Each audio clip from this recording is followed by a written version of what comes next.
episode 3 of the Tink and Bobble knitting podcast. It has been a long time since I've sat down to film a podcast. Part of that is because it was the holiday season and things got kind of crazy. And then recently I have just started a new job, and so it's been hard to find a time to sit down and film things. But that means this episode is jam-packed full of things. I don't know if jam-packed is a good word because I've been pretty monogamous in my knitting in the last few weeks.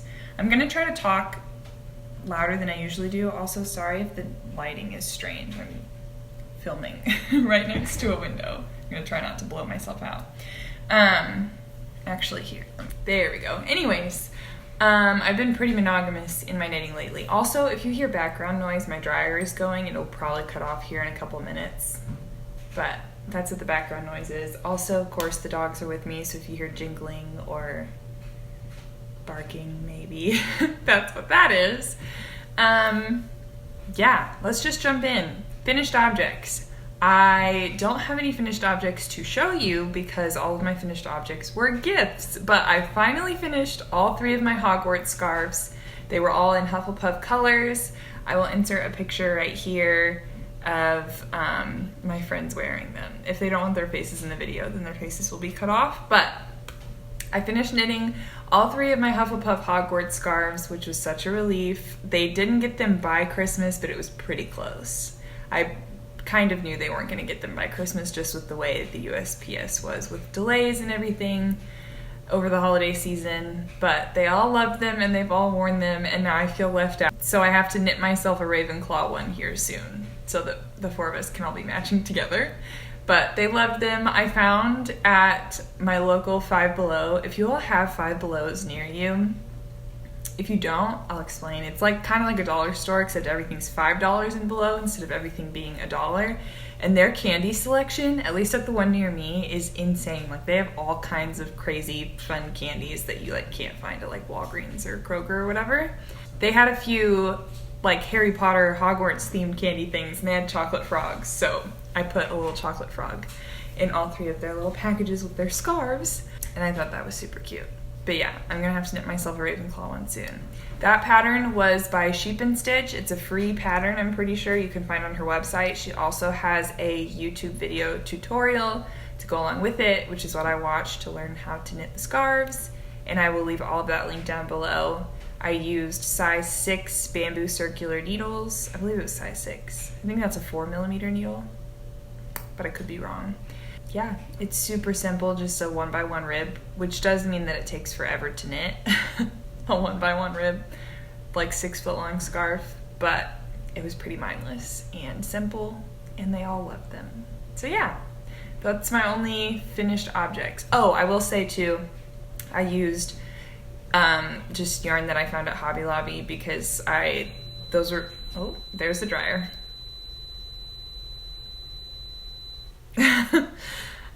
I just used yarn that I found at Hobby Lobby. Those were some of my first knitting projects ever, and I didn't really know what I was doing as far as yarn choices. And I also, kind of hair sticking out. I also was not aware of all of the wonderful yarn stores online and in person that are available to me. So I just bought yarn at Hobby Lobby. It worked great. They're just simple scarves. It was acrylic yarn. The yellow I used was Yarn Bee Soft Secret in Honey. And the black I used was I Love This Yarn in black. I will say the honey color is worsted weight and the black color was sport weight because I had no idea what I was doing. I should have used both as worsted weight. Anyways, it turned out fine. It wasn't really a problem, but word to the wise, pick the same weight of yarn if that's what the pattern calls for. Those are my finished objects. Moving right along into whips. My oldest whip, well, technically, I feel like a bad wife because I still have Joshua's socks on the needles. I'm gonna go grab them. Okay, I went and grabbed them. As you can see, I've put maybe like 1 row on these since the last time I showed them to you. I feel bad because he asked me for socks, and I told him I would make him socks, and I've started knitting these socks, and I haven't messed them up or anything, they're fine, but this yarn that I used, I can't remember what yarn it is, I'll put it on the bottom of the screen. The yarn that I used is like kind of stretchy, and so with the way that I tension my yarn, when I'm knitting, it's like pulled taut. The stretch in the yarn is like pulled taut. So it's making my knitting like really tight. I don't know if that makes any sense without you being able to like feel the yarn and feel what's happening.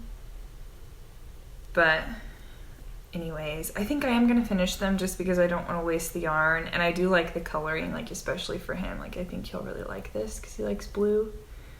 And it looks neat. I don't know, I don't love the way the yarn feels with this like stretch in it. So anyways, I need to just force myself to work on them and knock them out, and then they'll be done and I won't have to worry about them anymore. But I have not done that. So that's my oldest WIP. I also have my Wool and Honey sweater by Andrea Mowry. This is being knit for someone else, but I have not worked on it in a while. I put it down so that I could finish my Hogwarts scarves, and then right after Christmas I started on my hybrid knit along shawl, which I will share in a second. So this has been kind of neglected, but here she is getting onto like some of the bigger hexagons. This is a top-down sweater, so this is the collar.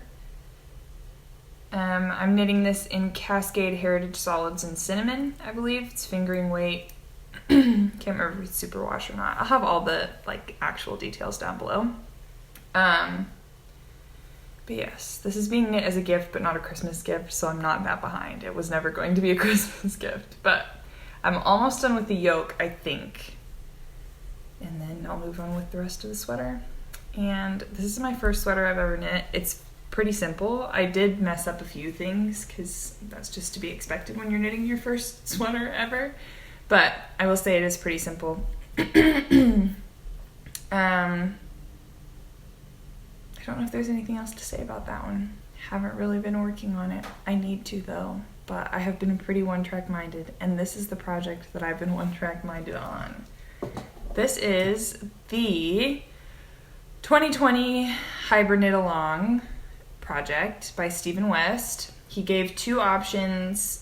Basically, so if you don't know, Stephen West is a very well-known, prominent knitwear designer. Every October he does a mystery shawl knit along where you buy the pattern and your yarn without knowing what the shawl actually looks like, and then every week he releases more clues, so you like knit the clues as they come, and you don't know what the next section of the shawl is going to look like, and you never know what the whole thing looks like until the end.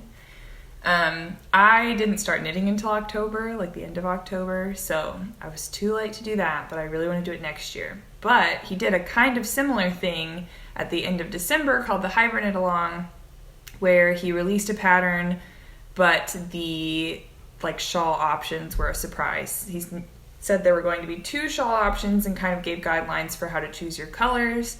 And then on the 26th of December, the patterns dropped. You could see what the 2 shawls looked like and pick the one that you wanted to knit. I picked the Winter Lights shawl. The yarn for this, here, I'll just go ahead and show you what it looks like. I made sure to not be in the middle of a row so that I could show you this as best as I can. Okay, hold on. Let me see here. This, I can't do this. Okay. I don't want to drop stitches. This is where you start in the middle and then you build out. So it has this cool like rays section, looks like sunbeams. And then you do a little dots and bubbles section right here with the pink bubbles and the brown dots. And then you move into his like honeycomb type of pattern. Let me try to stretch this out so you can see it. Little honeycomb pattern, which he just released a whole ebook full of like sweaters and shawls and scarves and hats with this honeycomb patterning, if you like that. So that's cool. And then you move on to another dots and bubbles section, which I totally messed up because I made the bubbles twice as wide as they were supposed to be. So like these are all done correct, these pink ones, but these brown ones I made them too wide. And I realized too late to fix it, so it is what it is. And I am just now starting, as you can see, I have this chartreusey green row. I'm just now starting the wavy border, which is the last section of the shawl. Let me see if I can show you without showing anything pattern specific, but I've done the rays, dots and bubbles, the honeycombs, and other dots and bubbles, and I'm just now starting the wavy border. So I'm on the last section, which is really exciting. I have not been moving my progress keeper because I've been filming podcasts to show my progress, but I did put my progress keeper in on January 1st. Let me see if I can find it. So between the 26th and December 26th and January 1st, I got from here to here. Sorry, my knitting needles are hitting the table. And then from January 1st to now, today's January 31st, I've done all of this. So I think there's something like 660 stitches on my needles right now, which is a lot. Oh, also, I will show the yarn for this. This yarn I got, I think I mentioned that I knew I was wanting to get this yarn in the last podcast. But this yarn I got as a Christmas present from my grandma. My grandma gives all the grandkids, like just fun money for Christmas. And so this is how I spent my fun money. And I got this yarn from Amanda Hope Yarns. I will leave the shop down below. And if she still has this kit of 4 colors, I will leave that down below as well. But this was my main color. As you can see, my cake is kind of falling apart because it's gotten so small. I need to just wind it into a ball. This is my main color. It's called Indian Summer. It's so pretty. It has all kinds of different colors in it. A lot of the colors that are like throughout it are some of my contrast colors that I chose. It's blowing out a little bit, but it's really pretty. And then my first contrast color is Williams Pear, which I don't want this to blow out. It kind of is, but that's pretty accurate. It's just like a really pretty chartreusey greeny color. And then contrast color 2 is Fawn, I think. And it's like a dusty, mauvey, browny rose color. It's really pretty. I really like this color. And then the last one, contrast color 3, is Oil Rub Bronze, which is a really pretty, like bronzy brown. And I love these together. These are like kind of out of my comfort zone. I'm very much a neutrals person.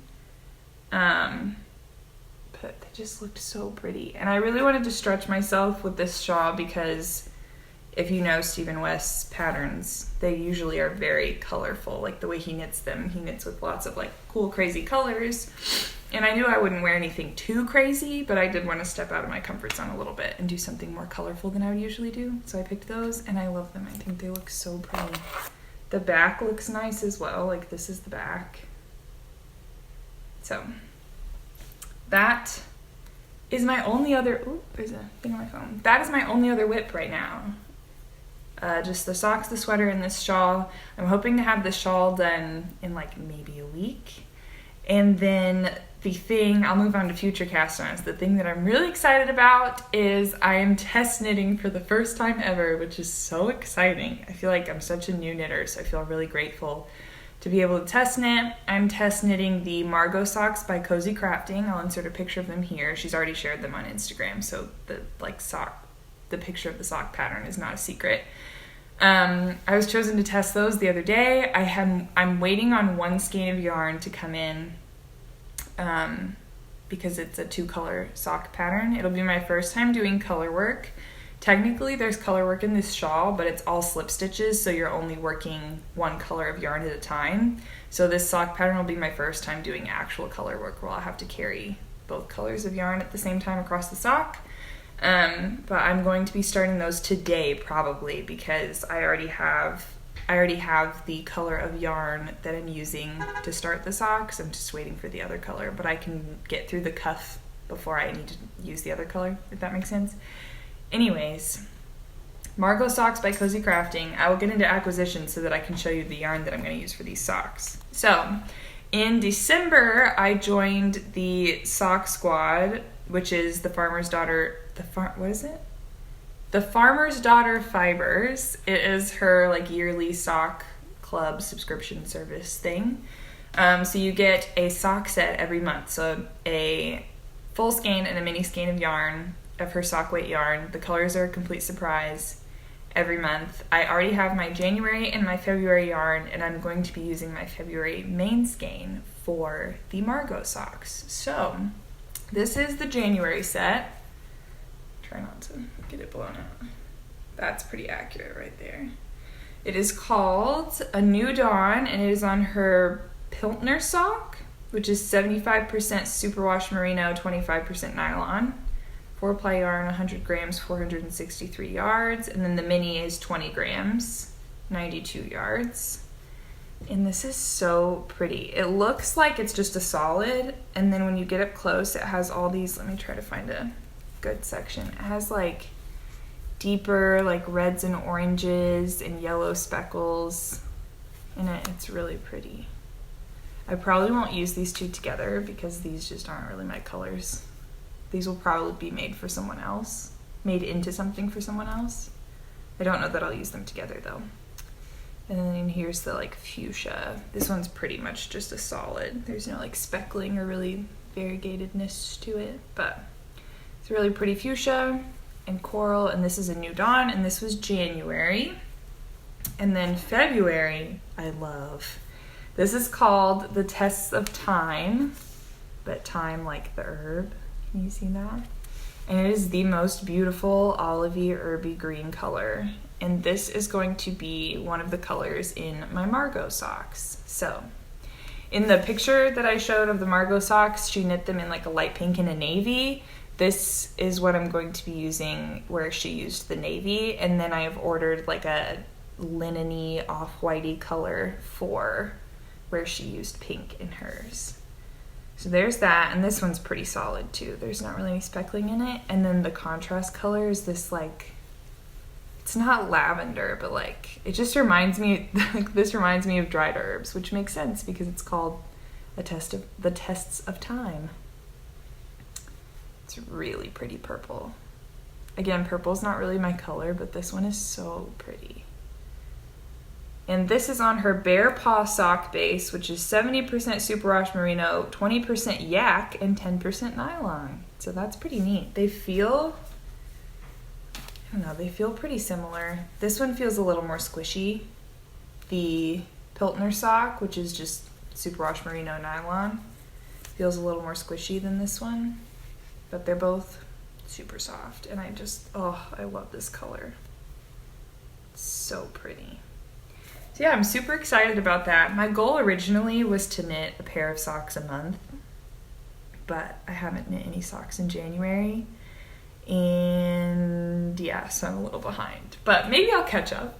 Who knows? This shawl has really had like all of my attention though, because it's just so fun to knit. So those are the first two of my acquisitions. I guess you could count the yarn that I got for my hybrid knit along as an acquisition as well, because I got that between the last podcast and this episode, but I already showed all of that. Okay, for Christmas, I asked for a few yarny accessories, and I got some fun things. So the first thing I got is for my mother-in-law, and it's kind of large, so I'm gonna have to pick it up. My mother-in-law got me a yarn swift, which I am super excited about. I'm pretty sure this is an Amish style swift. All of it like comes apart in pieces. Like this comes off. I'm gonna mess up everything. This comes off. These two pieces come apart. All the pegs come out, and you can put them at like different lengths along the thing depending on how big your hank of yarn is. Anyways, I'm super excited that I have a yarn swift, because to cake up this yarn for my hybrid knit along shawl, I had to like put the yarn around my knees and have my sister like help hold and wind it on my ball winder so that it didn't get tangled, and it still got super tangled, and it was just a big mess. So very excited about that. I'm going to be using that probably right after I stop filming to cake up this skein of yarn to start my Margo socks. So that's very exciting. I also asked for a knitting neck lamp. I feel like this is so nerdy, but can you see? This is a neck lamp. Each leg of the lamp works independently. I can show it at the camera and it won't hurt your eyes because it's not directly shining your eyes. But anyways, you click buttons on the little legs, arms of the neck lamp, and there's 3 different brightness levels. And then there's also a button on the back where you can change the type of light. So I think this is warm white, and that's, I don't remember. It's like cool, warm white, and I don't remember. I'll put it down below, the 3 types of light. But basically, you wear it on your neck like this, and then you can knit in the dark. Or I know Kay of the Crazy Sock Lady was using one yesterday on her Instagram stories because she was knitting a black hat, so it was hard to see her stitches with like solid black yarn. You can also use this for reading, because I usually am in bed reading while Josh is sleeping.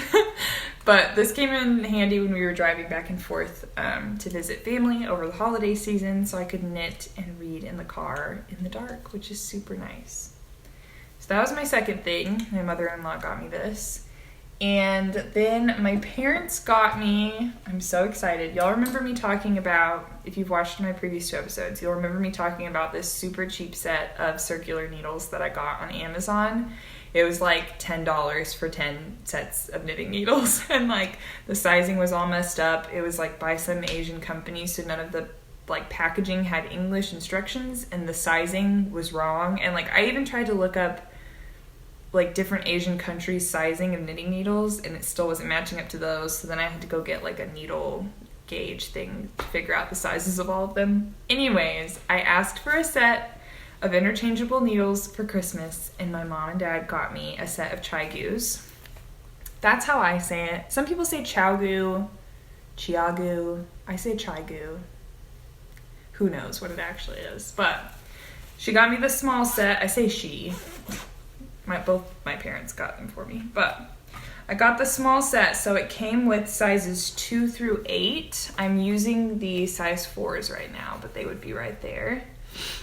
And then the case is really nice because it has slots for all of the sizes. So if I wanted to expand later and get the larger sizes, size 9 through size 15, these are US sizes, by the way, I can do that. But I asked for the small set because I'm mostly knitting things that are on a size 8 or smaller. Like the biggest needle I've used so far is a 6 in my knitting journey in general.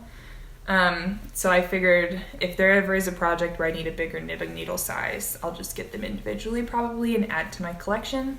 But it came with sizes 2, 3, 4, 5, 6, 7, 8, and then it came with 3 different cable lengths. I'm currently using the size 4s on the 40-inch cable for my hybrid knit-along shawl. And then it comes with a 16-inch cord and a 32-inch cord. So 16, 32, and 40 are the 3 cable lengths. I'm not going to take them out, but here are the other 2 cables. It also came with one of these, like I was talking about, to check your gauge and your knitting needle sizes.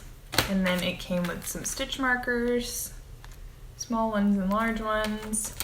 And these little T-pins are to help you like screw them into, like screw the needle onto the cable. And then these things with the rectangles are for if you want to take your needles off to use them on a different project, but keep your project on the cord, you can screw these into the end and it'll keep your project from sliding off the cord. So, very excited about that. I have some legitimate knitting needles now that weren't like $1 a piece off of Amazon. So that's very exciting. I just said exciting a lot of times, but I'm very excited, okay? I believe that's all of my acquisitions. I honestly don't really have any new podcasts to share about because I've just been loving watching all of my usual podcasts.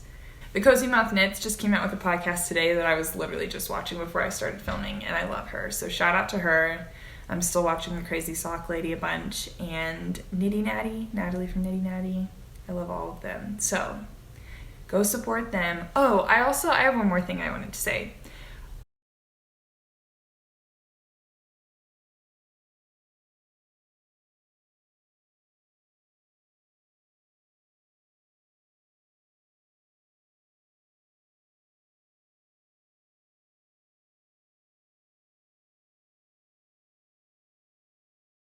This is kind of an acquisition, but I'm sure you all have seen all of the Bernie Sanders memes from the inauguration.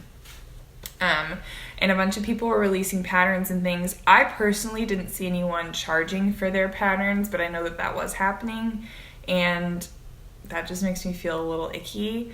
The most popular pattern that I saw going around, I actually downloaded myself, and it's Caitlin Hunter's Feel the Burn sweater. This was a free pattern, and she asked for people to donate to Meals on Wheels, I believe, or any charity that they felt aligned with Bernie Sanders' values, which seems harmless, but I just want to say, because I also shared an Andrea Mowry pattern with my wool and honey sweater, I don't know that I will be supporting Andrea Mowry and Caitlin Hunter anymore. I've learned in the last week some problematic things about them.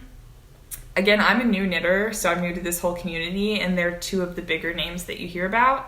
So I kind of just like went along with it, and they do have really beautiful patterns. Like, they're talented knitwear designers, and do your own research on all of this, obviously. Like, I'm not sharing this at all to say like that you shouldn't support them or use their patterns or whatever. Like, I am knitting an Andrea Mowry sweater, and I will probably make this Feel the Burn sweater.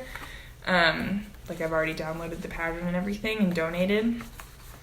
But I think it's important to be really careful about who you're supporting, and it feels innocent to download a free pattern because you think you're not directly monetarily supporting those people, but it does.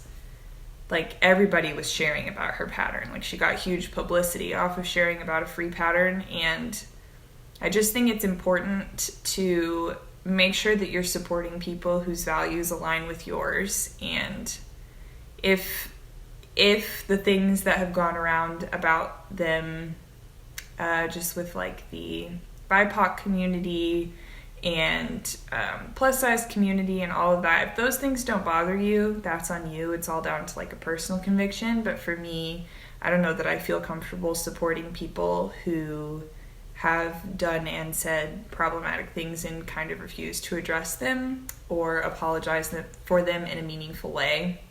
So all of that to say, do your own research, follow your own convictions, stay true to your values. Also, just be kind to people. Like, it seems silly that this would be a problem in a knitting community, but it really is a problem everywhere. And so I just thought it was important to share that although I am knitting an Andrea Mowry pattern and did download a Caitlin Hunter pattern, I have learned better, and therefore I will do better in the future. So just wanted to share that. If you have any thoughts about that are not kind, please don't leave them in the comments or you will be deleted. I don't think that will be a problem since this is only my third podcast episode and hardly anybody watches right now. But if that is a problem, you will be deleted. If you have differing opinions and want to present them civilly in the comments, please do. I welcome open conversation. I welcome people with different views and values than myself. But just be kind. That's all. Just be kind. It's really not that hard. It's really not. So anyways, I think that's everything. 29-minute episode. I think this might be my longest episode. Hopefully by next podcast, I think I'm going to be doing them bi-weekly just because I am working full-time now, so I don't have as much time I say full-time. I'm out of the house for full-time hours. My job technically is part-time. Anyways, that's a whole nother conversation. I don't have as much free time to knit as I did the last few months, so I don't want to film weekly and have like nothing to show you all. So I think I'm going to move to bi-weekly podcast episodes. I have not figured out exactly what day it will be on. I haven't figured out, like, with my new routine with work, what day will be best for me to film and edit and upload and all of that. So if you want to stay up to date, you can follow me on Instagram at Tink and Bobble. I will have that link down below. I'll have all of the pattern and yarn and needle size information for everything that I mentioned listed down below. I'll also link my Ravelry page. I'm not very good at keeping my project pages updated, but I do want to sit down here in a couple of days and make sure that everything's updated and has good pictures of everything so that everything's just all organized. Because I want to be able to look back at all my projects too, and then also to be able to share with you guys what I'm working on. So, yes. Oh, I'm going to sneeze right at the end. I made it so far without sneezing. Oh! Thought I was going to get another one. We're good. I made it so far without sneezing, almost to the end. Anyways, thank you guys for watching. I appreciate it so much. I have loved just being a part of this knitting community so much in the last few months and making new knitting friends and just finding such a fun new hobby that I really, really love and is relaxing. So anyways, thank you for watching. Follow me on Instagram to stay tuned for when the next episode will be up, and also just to follow along with all of my knitting adventures. That sounds so cliche. Anyways, I'm gonna go now. Thanks for watching. Subscribe if you haven't already, and I will see you next time. Bye!